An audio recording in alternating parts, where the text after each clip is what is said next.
Excellency, the President of the Republic of Kenya, and the Commander-in-Chief of our Defense Forces, Dr. William Samoei Ruto, the Deputy President of the Republic of Kenya, Professor Kithure Kindiki, the Speaker of the Senate, my colleagues, the Cabinet Secretaries, thank you very much. My colleagues, the Cabinet Secretaries, the Principal Secretaries led by our own Principal Secretary, Internal Security, Dr. Raymond Omolo, senior government officials present, all the PSS of our ministry who participated in this process, Inspector General of Police, and the DIGs, our regional security team present, our county security teams represented here, our chiefs, our assistant chiefs, our OCSs, ladies and gentlemen, good morning. Good morning, sir. Good morning. Good morning, sir. You remember what we said during Jukwa, that there must be a difference between the time we were in Jukwa and after the training. Even your voice must change. Yes, sir. Our chiefs, assistant chiefs, good morning. Good morning, sir. Chiefs, hoye. Hoye. Assistant chiefs, hoye. Hoye. First of all, let me say, Your Excellency, I have never seen a crowd of such a beautiful presentation of chiefs and assistant chiefs. It is beautiful and intimidating at the same time. And I want to thank you, Your Excellency, for being the first president since independence to host chiefs and assistant chiefs, not from one district, not from one county, not from one region, but from the entire republic at once. Mr. President, this is a great honor. It shows that when you went to the campaign and told the people of Kenya that the governance of Kenya shall be bottom up, you were not making political slogans. You meant business, Your Excellency. It also shows the kind of leader you are. You are humble and you listen to the voices of those who are at the bottom of the pyramid. And Your Excellency, we don't take this for granted. When you appointed me to this ministry, I took over from Professor Kithure Kindiki. And Your Excellency, he had done an exceptional job. He came to office when it was a very difficult time. We were facing banditry, threats of terror, and many other problems. And then when I came to office, he told me, as you continue with the work that Professor started, I want you to go to the bottom and listen to the voices of Kenyans and listen to the voices of the leadership within your ministry and within the government to see how best we can bring together these leaders and take advantage of their expertise and their continuous presence on the ground, Your Excellency, to make sure that government programs are properly explained to the citizens and also government programs are properly implemented from the bottom up.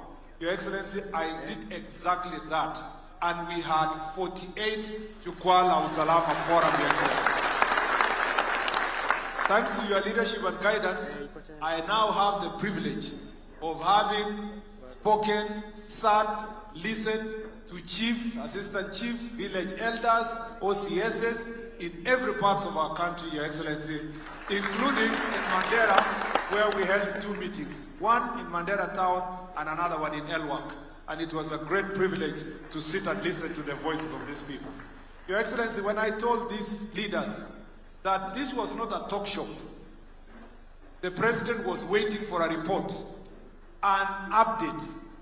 Mr. President, you have validated what I said by inviting them here and by what you are going to tell them in this particular session. After every county session, we briefed you. I briefed you on the issues and the things they wanted to be done. And Your Excellency, today is the day that we expect guidance from you on how to move the issues forward.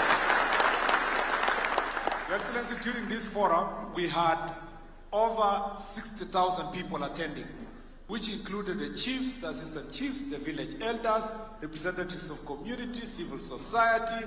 It included also the OCSs, the police officers, and this engagement was very open and robust. In fact, by the time we did 3 counties, many people in the security sector called me and said, why are you having an open discussion on security issues with people like this? You are embarrassing the government.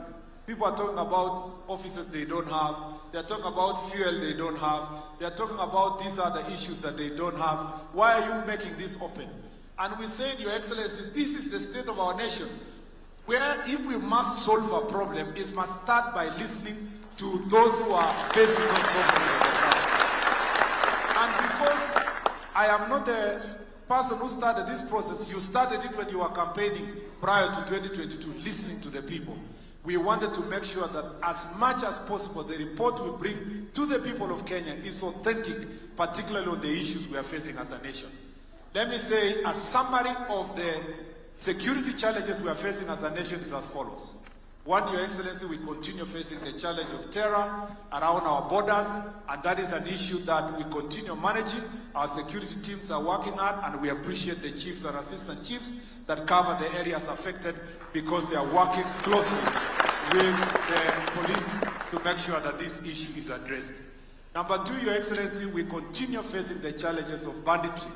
Banditry continues to become a challenge in most parts of the country, but we must report that, Mr. President, since you came to office, a lot has been done across, especially areas of Kerio Valley, where there is now peace, and we have pacified those areas. We have taken guns from the criminals, and with the support of the chiefs, we have been able to collect over 1,000 guns in only less than 4 or 5 months. That is thanks to the guidance that you've given. We still feel challenges of banditry, especially in the counties of Meru, Isiolo, Samburu, and Mr. President, this is an issue that we want to deal with and deal with finality based on your using the example we have received from the successful areas. The third issue, Your Excellency, we continue to place that threatens our country and we require your guidance today, is the question of alcohol and drug abuse. That, Your Excellency, is a big issue. And I must thank the chiefs and assistant chiefs because they're in the forefront. However, Your Excellency, through Jukwaa la Usalama, we have insisted that we want to work together as a team. One of the things that makes this issue difficult is matters of corruption, matters of licensing when it comes to by county government, Your Excellency. Some counties have bars in some towns more than the restaurants, making it difficult for us to deal with this issue. And through your guidance today, we will want to work together to make sure we sort out this issue. We have addressed also the question of the fight between the police officers and the chiefs and the assistant chiefs about enforcement. I'm sad to note, Mr. President, that in some places, the OCSs were setting up the chiefs.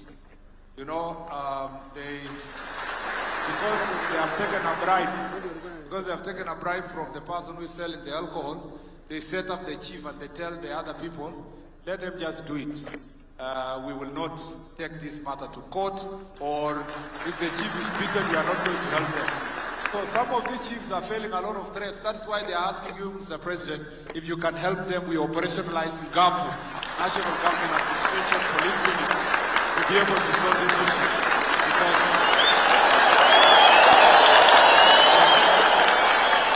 that, Mr. President, is a big issue they are facing. And sometimes, I must say, even if they have cheered me, a few of the chiefs, Mr. President, are also culpable. Some of the fights they had with the OCSs is because they are fighting over who will collect the bribe. So, why, when the chief comes out and says, I have the power to fight alcohol, then the OCS says, no, he has no power, it is me who has the power. And the only reason is because they want to know who will be bribed by the people who are selling this alcohol. We have told them in uncertain terms, Mr. President, that they must work together in a team, and that is why we are having Jukwaa la Usalama to bring these people together so that they can work as a team. And since then, we have been able to make great progress to ensure that they work together as a team. Mr. President, drugs and drug abuse remains a big challenge, and we are expecting from you, and I believe you give us guidance today, how best we can upscale the fight against the drugs to save the future generation and to save our children, Mr. President, from those who are profiteering by making sure that they destroy the lives of the young people. The other issue, Mr. President, we still face is the question of goons and gangs. Mr. President, goons and gangs are a threat to our security as a nation. We have very resilient gangs that operate around the country, and they have very interesting names. Some of them are called Watizedi, ingine Confirm, ingine wanaitwa Gaza, zingine wanasema 42 Brothers, zingine wanasema Panga Boys, MRC, Munguki, Sungu, Chingororo. Mr. President, these groups are a threat to our national security, and the IG has been working on a strategy to make sure that we deal with this issue. Mr. President, it is made complicated by politicians who go hire goons for their political gain. In some parts of this country, Mr. President, there is no funeral that happens without goons fighting from one politician to the other, making lives completely difficult for these chiefs and assistant chiefs and the OCSs in law enforcement. With your guidance, Your Excellency, this is an area we want to deal with decisively, without fear or favor, and we must deal with everybody, whether they are in government, they are in opposition. We are not going to spare anyone because we want to save our nation, Mr. President. The other issue, Mr. President, we believe will get your guidance today is sexual and gender-based violence. It's a big issue in our country, especially defilement. In fact, in the western region, the presence of western counties, places of Nyanza, especially Kisii, Migori, and then Bomet County, Mr. President, those are the areas we are recording high cases of defilement. And some of these cases involve the people who are supposed to protect these young children. These are places also we are having gender-based violence, fights, beatings, and wife beatings, and husband beatings. Mr. President, this is also an issue that we expect your guidance, and we are, as the police continue working hard, we want to upscale the fight against these issues. Lastly, Mr. President, is the issue of land. Land issues continue to pose a threat to the security in our country, and we have written in the report that we want to work together with Ministry of Lands to make sure that we resolve land issues, including the problems we are facing today in Narok because of land fights. We also have a problem of boundaries. Boundaries, Mr. President, are between and intra and between counties, Mr. President, is a big issue.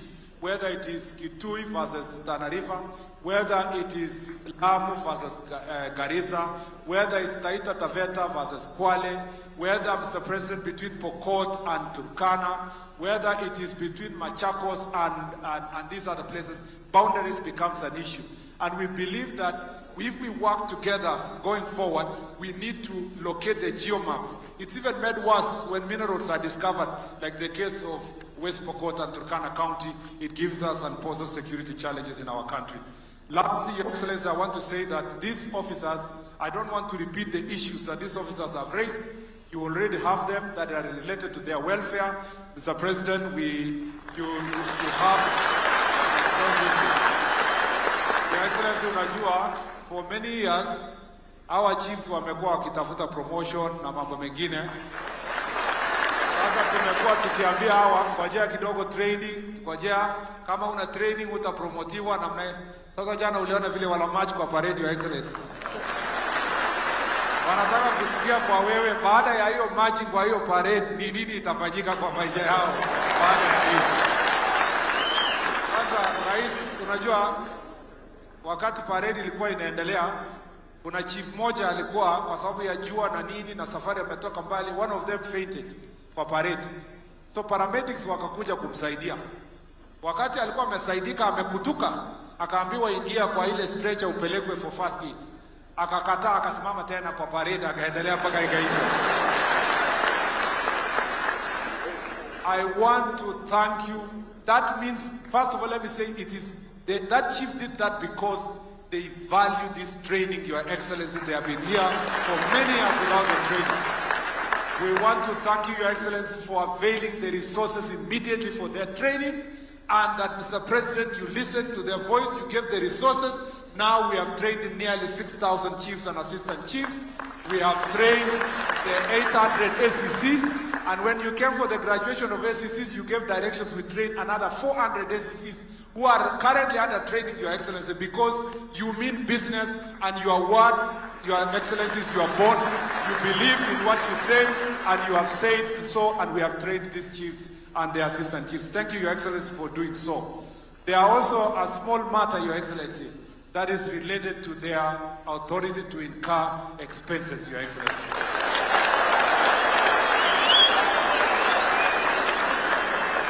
Kuna kakitu our chiefs wanapewa wakienda raid, waende pale, wasoko nini, Your Excellency. Waliniambia kila mwaka imekuwa ikishuka, inaendelea kushuka, inaenda kushuka. Sema neno moja tu na roho yao itakuwa.